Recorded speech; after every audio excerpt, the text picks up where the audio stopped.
College Success Arizona presents Student Stories. The feature of the following story and interview is Jovanna Figueroa. I was born in Phoenix, Arizona. Specifically, I'm from South Phoenix. I've grown up here my whole life, and that's pretty much it. And where did you graduate from high school? I went to Metro Tech High School. It's part of the Phoenix Union High School District. Can you repeat that? What high school? Metro Tech High School. And what are you doing now so far as your education? So I am a biology major with a pre-veterinary intent. I'm at Arizona State University, part of the Bear Honors College as well. And how old are you currently? I am 20. And ultimately, what do you hope to do as a career? Well, I want to be a veterinarian. I know that for sure. I'm not sure yet if I want to pursue being a veterinarian in terms of wildlife and wild animals, or if I want to stick more to domestic animals. But I do want to be a travel vet at some point in my life and just travel around and serve the underserved animal populations around the world. And the desire to be a veterinarian, where does that come from? Possibly a lifelong love of animals? Yes, that. And I initially started my career at Arizona State University wanting to be a secondary education teacher. And I think I just fell in love with biology itself.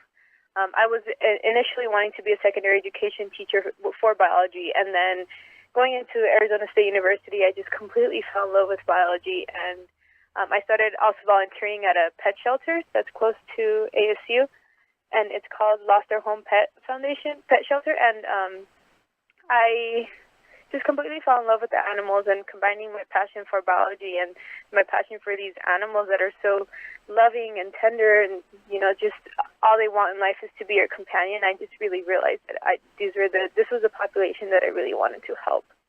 Growing up in South Phoenix, can you describe that experience? It's funny, really, because when I applied to one of my scholarships, I remember writing that growing up in South Phoenix, I was really expected to be a statistic. And by that I mean that growing up in South Phoenix is not something that a lot of people think, is a good thing. I went to a Title I elementary school from preschool all the way to 8th grade.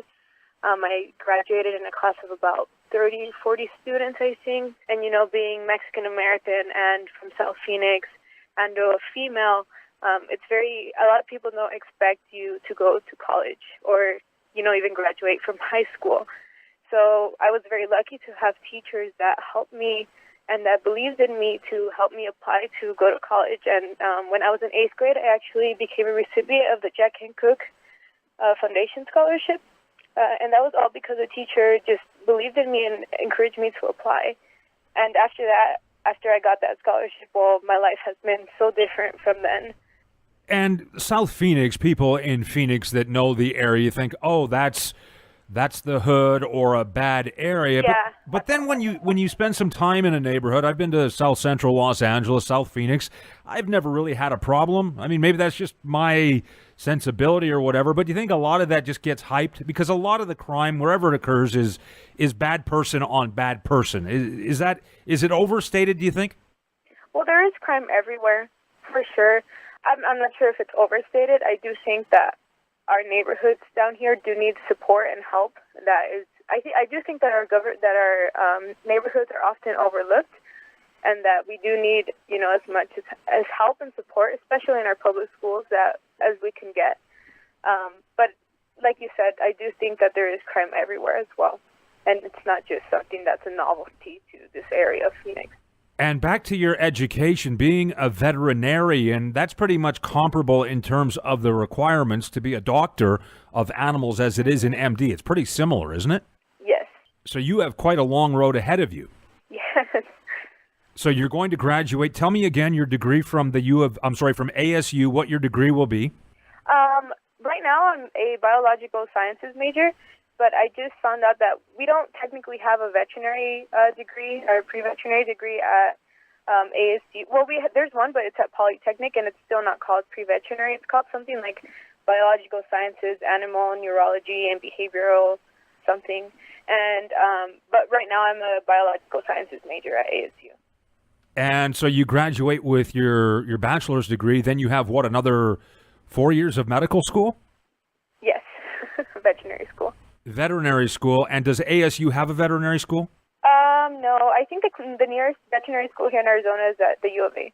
So then if you're going to stay in Arizona, you're going to have to head to Tucson. Yes. And then what type of residency does a veterinarian do? Is it similar to an MD? I think so.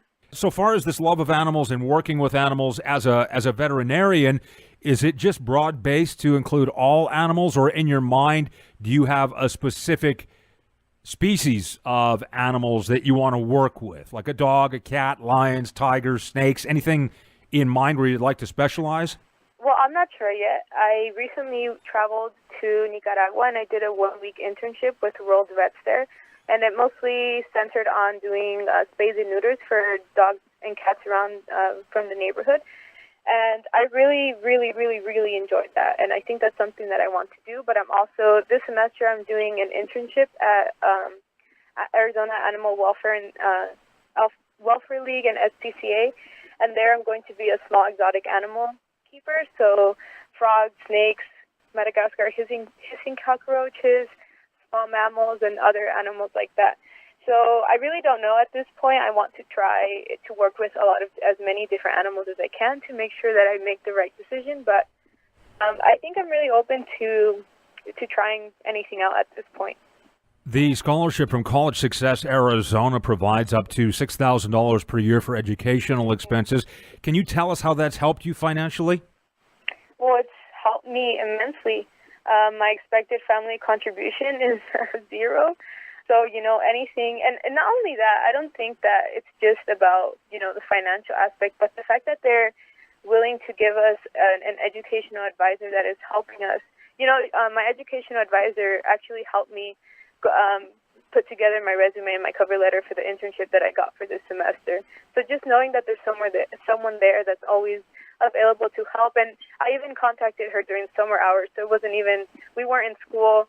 And I was able to contact her, and she was able to help me do my cover letter and my resume for my internship. So just knowing that there's someone there to help us at any time, like really at any time, and that they're glad to help as well is very encouraging, and I appreciate it quite a lot. Can you offer some advice to middle and high school students in South Phoenix and elsewhere who may be considering their own path to college? Some advice is that it's never too early to apply to scholarships, and also to apply to as many scholarships as possible. I think I applied to probably more than 10, and even if you don't get them, to never feel discouraged, because there will be something out there for you. And like I said, I applied to 10 and I only got like 4 or 5, but still, even those 4 or 5, my school has been paid for. So it's never too early to apply, and to not feel discouraged when you don't get a scholarship, because there will be a way for you to go to college. Thank you, Jovanna, for the interview and for working so hard to make a difference in our community.